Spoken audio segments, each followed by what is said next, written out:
Eh, Halo semuanya. Jadi kali ini kita bakal coba ngomongin soal asinkronus dan juga ya konkuren dan paralel ya. Jadi misalnya gini teman-teman. Kita ada suatu proses. Ini suatu proses gitu. Di sini. Lalu kita mau melakukan sebuah I/O. Di sini ada I/O proses. I/O proses di sini mungkin bisa jadi ada coba ya, kita coba cek. Misalnya ada yang namanya send atau tuh komunikasi API. Atau ada juga menulis query ke database. Bukan menulis ya, execute query database. Atau mungkin melakukan mengambil data dari database, atau mungkin menulis file. Nah ini.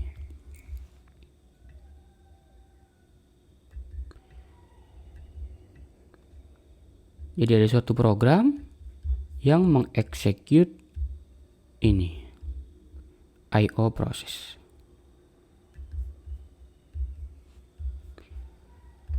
I/O proses.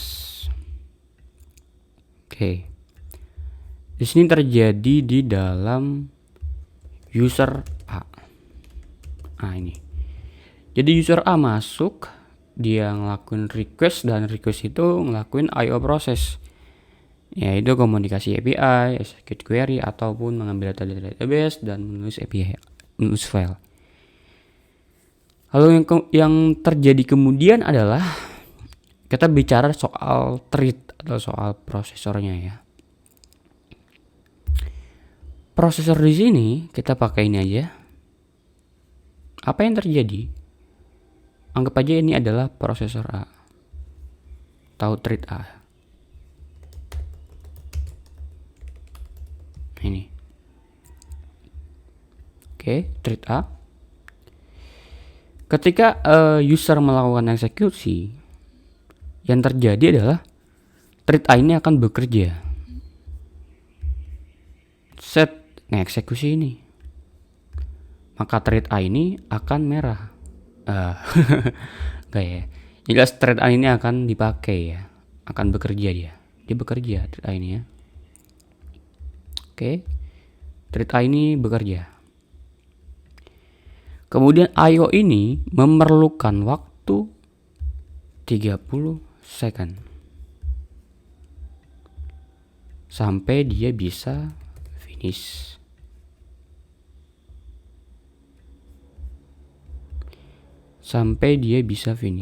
Ini kita nggak ngoding sama sekali ya di sini ya. Kita cuman mau showing aja. Oke. Lalu dia finish.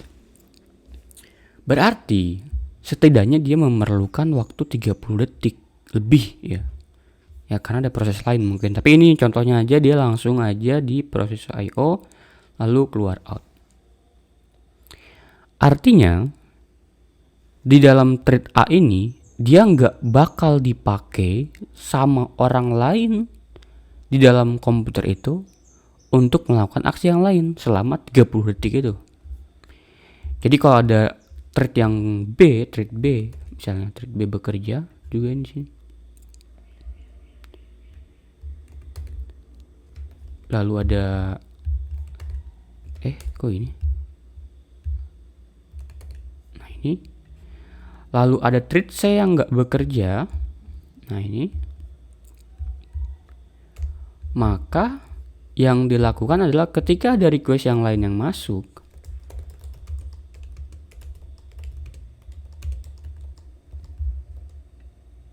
dia akan masuk ke sini, lalu dia akan jalan dan running. Setelah selesai, dia akan available kembali,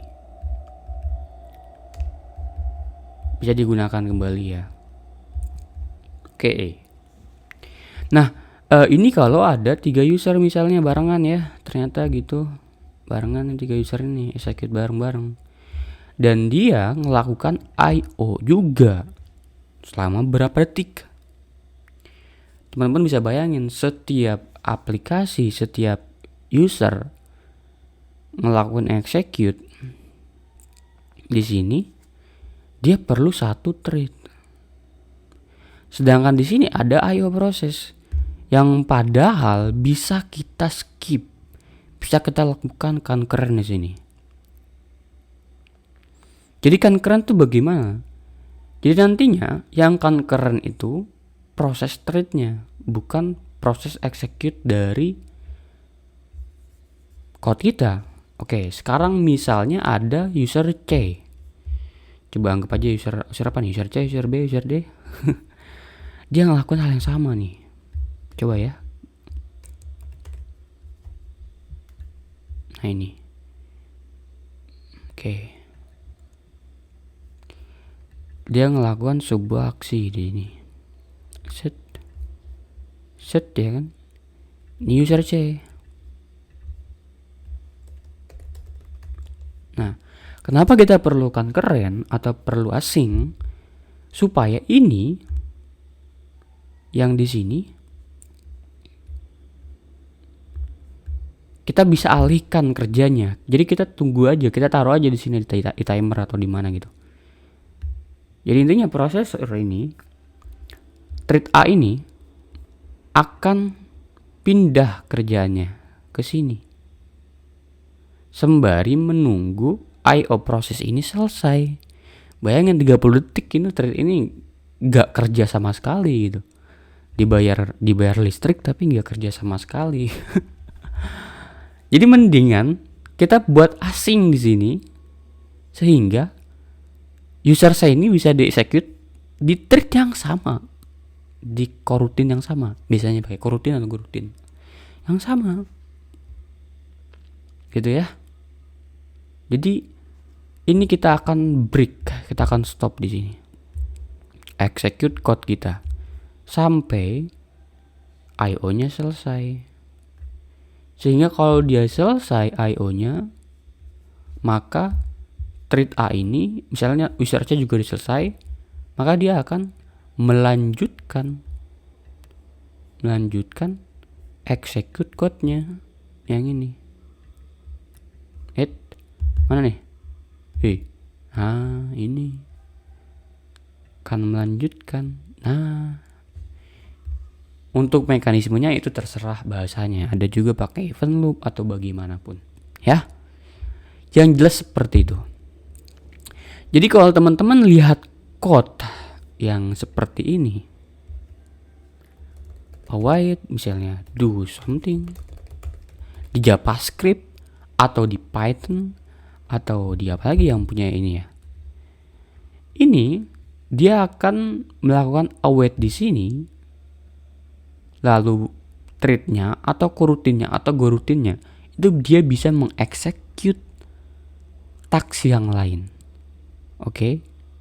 Kalau dia blocking seperti ini, dia akan diem di sini, thread-nya nggak kerja apa-apa, hanya nungguin IO proses aja. Gitu. Oke. Semoga bisa dipahami. Sehingga apa sih efeknya? Efeknya apa tuh bang? Ini kan cuma masalah thread aja. Efeknya adalah komputer server kita nggak gampang overload. Bayangin teman-teman di sini. Ada user, ada IO thread IO proses yang banyak banget yang butuh waktu proses. Di sini juga ada IO proses, semuanya IO proses ya kan? Ya pasti ya. Setiap IP request biasanya ada IO prosesnya, minimal dia insert ke database atau manggil API yang lain kalau dia microservice gitu ya. Sehingga threadnya penuh, dan kalau user masuk request yang lain, user D misalnya, ini kan penuh threadnya nih, atau coroutine penuh nih. dia masuk lakukan request, apa yang terjadi? Bentar. Apa yang terjadi? Penuh. Padahal threadnya nggak ada yang kerja. Threadnya lagi pada nunggu IO proses. Threadnya nggak ada yang kerja. Tapi penuh. User D ini nggak bisa ngelakuin jalanin. Dia hanya bisa menunggu aja. User D ini hanya bisa menunggu aja. Gitu ya. Padahal speknya lumayan besar. 2 core. Ya 2 core tuh besar loh. Lalu penggunaan memori ya seharusnya nggak terlalu signifikan, tapi penuh mulu gitu. Ya akhirnya seperti ini. Terus gue tuh waktu itu pernah ketemu juga sama orang, dia bilang lah terus bedanya apa dong sama yang lain? Kalau dia nge-await code lagi di sini, await code, sini await code, go something. Nah ini terjawab ya, jadi beda gitu dibanding dengan ini. Emang secara execute code, secara waktu eksekusi code ini akan sama sebetulnya. Ini blocking misalnya. Ini akan sama-sama 30 detik ya. Atau mungkin lebih ya. Sama-sama 30 detik. Cuman bedanya adalah threadnya ini atau coroutine-nya atau goroutine-nya ini itu enggak di apa ya namanya ya? Enggak nungguin task ini kelar. Dia bisa ngerjain thread yang lain, dia bisa ngerjain eksekusi yang lain, task yang lain yang user lain minta gitu. Yang bahkan itu bisa diselesaikan dalam waktu 10 detik. Enggak sampai 30 detik gitu ya. Sehingga thread kita aman. Dan ini masalah asing. Apakah semua problem ini bisa di-solve dengan asing? Jawabannya enggak, tapi hampir semua masalah ini akan lebih bagus digunakan asing. Terus kapan kita pakai multi-thread atau pakai paralel? Sorry, dari tadi gue lupa mulu ngomong asing. Harusnya gue ngomong concurrent.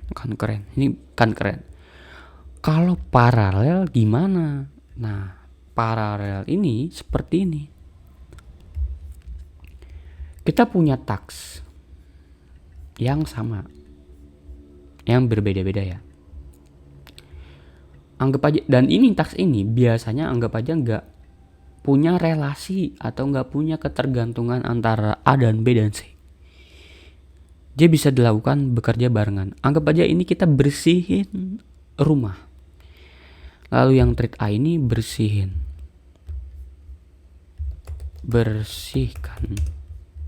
Yang ini bersihkan kamar mandi.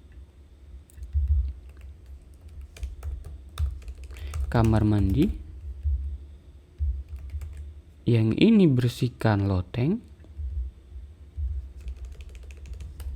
Yang ini bersihkan gudang. Ini gudang. Apakah kalau dia pakai thread ini atau pakai concurrent akan selesai dengan lebih cepat? Enggak. Gini misalnya ya. Ini butuh waktu 1 hari. Ini butuh waktu 1 hari juga misalnya. Semuanya butuh waktu 1 hari ya. 1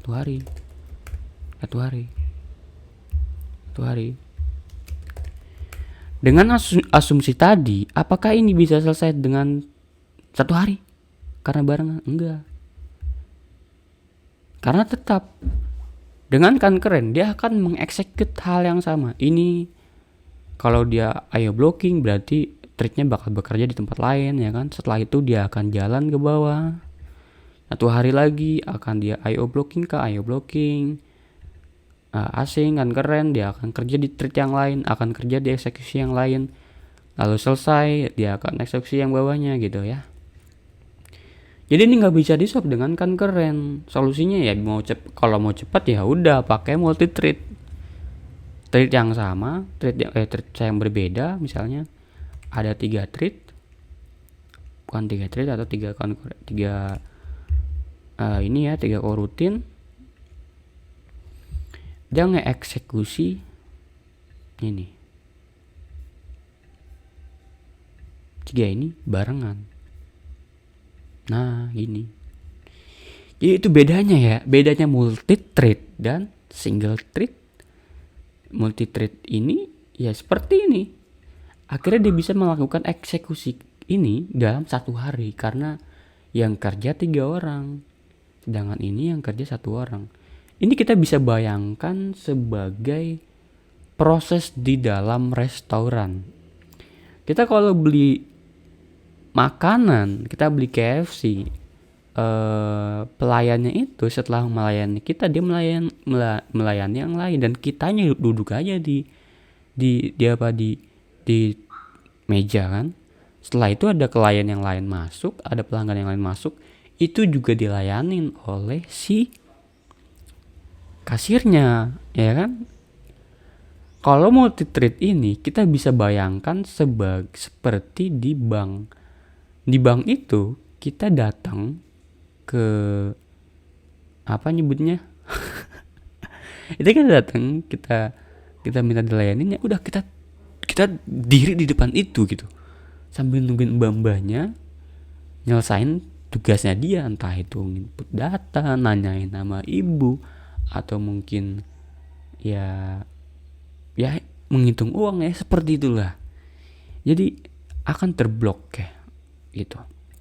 Jadi itu ya, ini dia menggunakan banyak thread, ini menggunakan 1 thread, tapi thread ini bisa kita hemat dengan cara kita pakai concurrent proses.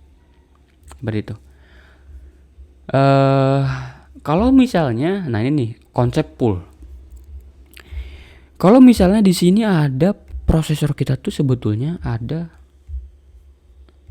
ini kita pakai istilah thread aja dulu ya. Sebetulnya terlalu mahal thread ini ya. Bisa kita pakai coroutine, cuman kita istilahkan thread aja. Prosesor kita ada 12 thread. Oke.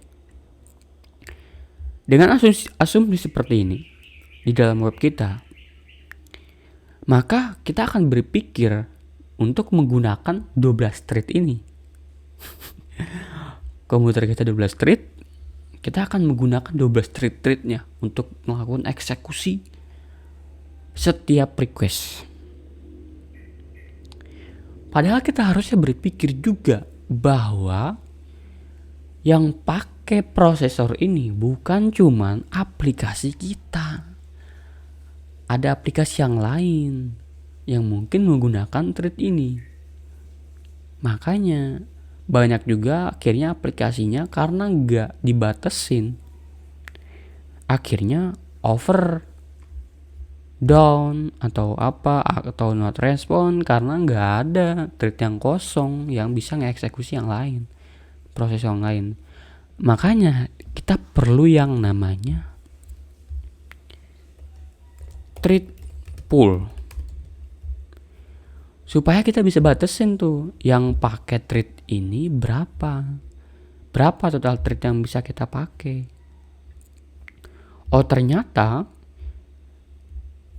di dalam 12 thread ini yang bisa kita pakai hanya 4. Ya udah, 4 thread ini yang kita pakai. Kalau ada user D masuk, lalu thread yang lain, thread yang keempat ini idle, ya pakai itu gitu ya. Nih, ini idle. Bentar. Kok bisa? Gini ya. Idle, maka ini mana tuh? Idle ya. Maka dia akan pakai thread yang keempat ini. Set ya. Tapi kalau masuk lagi user E gitu ya, dan thread semuanya threadnya penuh, dia akan nge-wait dan pending prosesnya. Dia nggak akan ngambil tuh thread yang kelima, karena kita udah batasin threadnya 4 thread aja, kayak gitu ya, thread pool. Nanti kalau available ini akan hijau kembali, akan biru kembali, akan bisa dipakai lagi. Sehingga user E ini akan masuk ke thread yang available, lalu dia akan dipakai statusnya, threadnya akan bekerja. Jadi seperti itu ya, bisa membedakan antara concurrent dan juga multi thread proses. Itu aja mungkin. Thank you semuanya sudah mendengarkan.